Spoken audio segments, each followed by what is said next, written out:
Olá, como você está? Tudo bem? Falamos neste vídeo sobre o Rony Cruz, que está sendo neste momento especulado no Flamengo. Portanto, este vídeo é sobretudo para você, torcedora e torcedor do rubro-negro da Gávea. Rony Cruz pode pintar no Flamengo.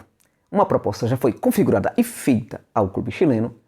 Uma proposta, a meu ver, bastante interessante e que pode fazer com que o garoto desembarque na Gávea. Se trata de um garoto que pode atuar como camisa 10. É um típico camisa 10. Um camisa 10 moderno, digamos assim. E quando a gente pensa o camisa 10 moderno, a gente o compara naturalmente com um camisa 10 mais clássico, aquele do passado. Aquele que tinha um trabalho fantástico, sobretudo pelo corredor central, pisando muito forte na área, trabalhando, por exemplo, o passe, a assistência, o lançamento, mas pisando na área, buscando sempre a condição para o arremate e fazendo muitos gols. No Flamengo, é absurdo quando a gente pensa no camisa 10 clássico não nos lembrarmos do Galinho, de Quintino. Bem, o camisa 10 moderno, ele hoje precisa ter movimentos diferentes dentro de campo.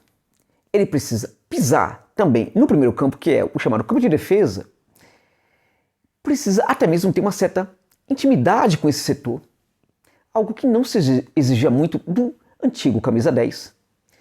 Este camisa 10 ele precisa ter um comprometimento maior com a marcação, porque o jogo de hoje é muito mais tático do que era o jogo de antigamente.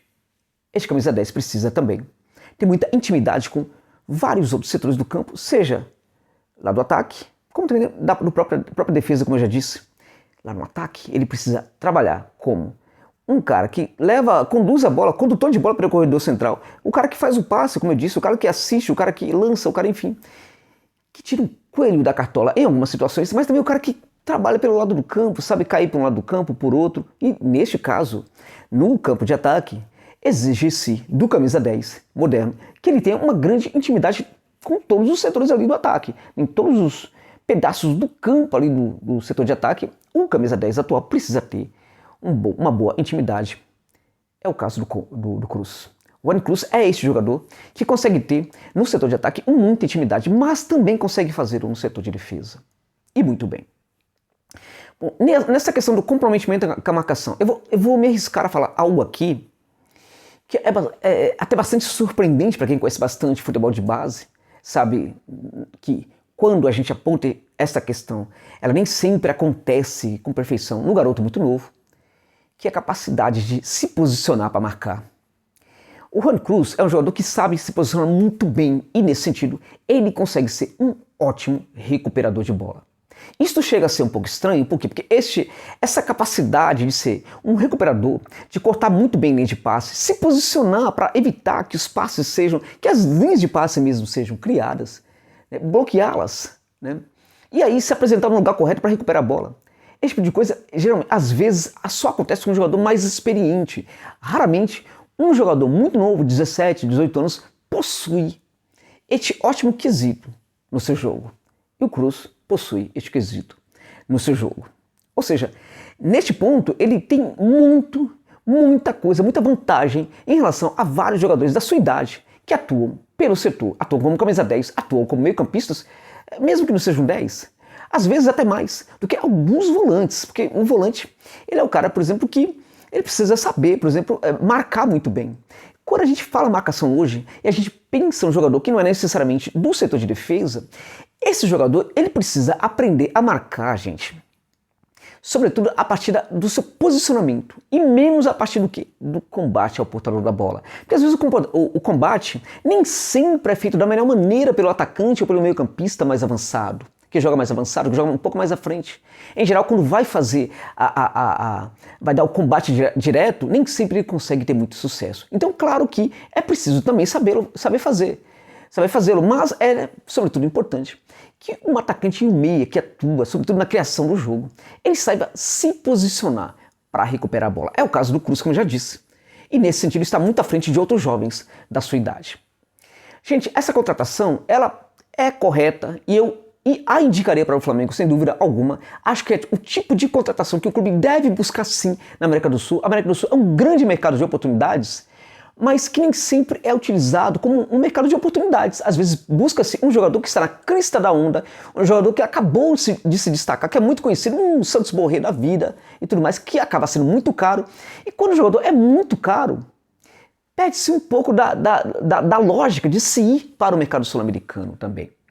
Que a ideia é buscar os grandes jogadores desconhecidos, de alta idade, de pouca idade. O Cruz é um jogador de pouca idade e é um cara, sobretudo, promissor. Ele promete muito. Ainda não é essa realidade toda, gente. É uma promessa. E nesse caso, chegaria na Gávea para, provavelmente, compor a equipe sub-20 no começo e depois, quem sabe, trilhar, né, caminhos aí até o elenco principal. Ele já jogou no Colo-Colo, na equipe principal do Colo-Colo. E nesse sentido, às vezes, quebra um pouco a expectativa do jogador que já atuou no time de cima, é contratado para a base. Às vezes pode não dar certo. Mas, no caso, quando a gente pensa, por exemplo, a canteira do Colo-Colo, a categoria de base do Colo-Colo, o trabalho que é feito ali, não é uma das melhores canteiras do Chile. Deixa um pouco a desejar na configuração, na confecção, né, ao terminar o jogador. E o jogador que sai da canteira do Colo-Colo, algumas vezes apresenta algo a melhorar. E o Cruz também tem isso. Ele é um jogador de muitos bons lançamentos. Ele tem drible. O drible dele varia entre o drible longo e curto. Geralmente é um drible que funciona muito bem. Ele consegue limpar muita jogada através do drible. Acho que quando está no meio de campo, quando está um pouco longe da área, ele consegue até utilizar esse drible de uma forma até mais funcional, funciona melhor. É mais relevante. Quando está muito próximo à área, às vezes acho que exagera um pouquinho. Pode ser menos fominha, pode soltar mais a bola. Aí eu acho que tem algo a corrigir no comportamento dele. Os lançamentos deles também são bastante relevantes, né? Peca um pouco e precisa melhorar. Diremos que de cada 10 lançamentos, ele acerta aí de 6 a 7 lançamentos. Isso está bom, mas espera-se muito mais para um jogador que, né, a quem, né, se deposita a responsabilidade da criação do jogo da equipe. Então, no caso, neste quesito, precisa evoluir um pouco mais. Os lançamentos deles não são ruins, mas precisa melhorar também um pouco mais. Gente, é o jogador certo. Tem que buscar esse jogador, como eu disse, esse perfil de jogador. O Flamengo está corretíssimo, os dirigentes do Flamengo estão de parabéns por buscar um jogador como Juan Cruz. Precisa, contudo, pensar essa questão do temperamento dele, que aí talvez seja o maior problema desse jogador. Não que ele seja bagunceiro, que ele quebra tudo, nada disso, e longe disso. Ele não quebra nada, pelo contrário. O problema do Cruz é o temperamento, é muito introspectivo, o temperamento tímido, ele é muito tímido, gente. É tímido demais, é muito tímido, gente, é absurdo. Eu estava conversando com alguém do Chile há 3 semanas atrás, estava falando sobre o Colo-Colo e a gente ficou bastante tempo divagando sobre 3 jogadores do cacique chileno, né, que tem esse problema aí de comportamento. Eles são muito tímidos, né, muito introspectivos, e o Cruz é um deles. Neste caso, convém que quem o está contratando, no caso o Flamengo, saiba desse problema e consiga, né, aliviá-lo de alguma forma, atenuá-lo. Isso pode ser feito através do quê? Da qualidade da recepção que for feita para o garoto. E nesse sentido, atenuar o problema, corrigir o problema, aliviar um pouco e facilitar a sua adaptação à Gávea. Porque se isso acontecer, Juan Cruz poderá ser um reforço para gerar lucros futebolísticos para a equipe e, em pouco tempo, gente, até mesmo lucros financeiro. Se não der certo, ele pode voltar para o Chile, que será empréstimo por 1 ano, e onde ele vai jogar a Josa. Para finalizar, olha, eu acho até que ele pode trilhar um caminho longo, ou pode até ser colocado ali no elenco principal. Na reserva de quem? Na reserva do Everton Ribeiro, gente. Ele é um canhoto, que atua muito bem também quando ele está naquele setor onde joga o Everton Ribeiro. O Everton Ribeiro, ainda que nos seus momentos mais complicados, não está vivendo uma grande fase assim, é um talento do futebol, né? Então, às vezes, apenas simples movimentos corporais dele já são algo muito interessante de se ver. Alguns toques na bola e nos momentos que ele participa da construção, realmente fantástico. Imagine o Cruz no banco de reservas vendo o Everton Ribeiro jogar. É claro que o futebol desse garoto vai crescer ainda mais e, nesse sentido, quando ele entrar no lugar do titular em algumas situações, ele pode ser muito útil até por ter visto o titular jogar. Realmente eu acho que seria uma grande contratação do Flamengo e, se acontecer, terá sido sim uma grande aposta. E se não der certo, não tem problema, porque é o tipo de contratação que tem realmente que ser feita. Parabéns ao Flamengo por buscar um jogador como o Juan Cruz. É isso.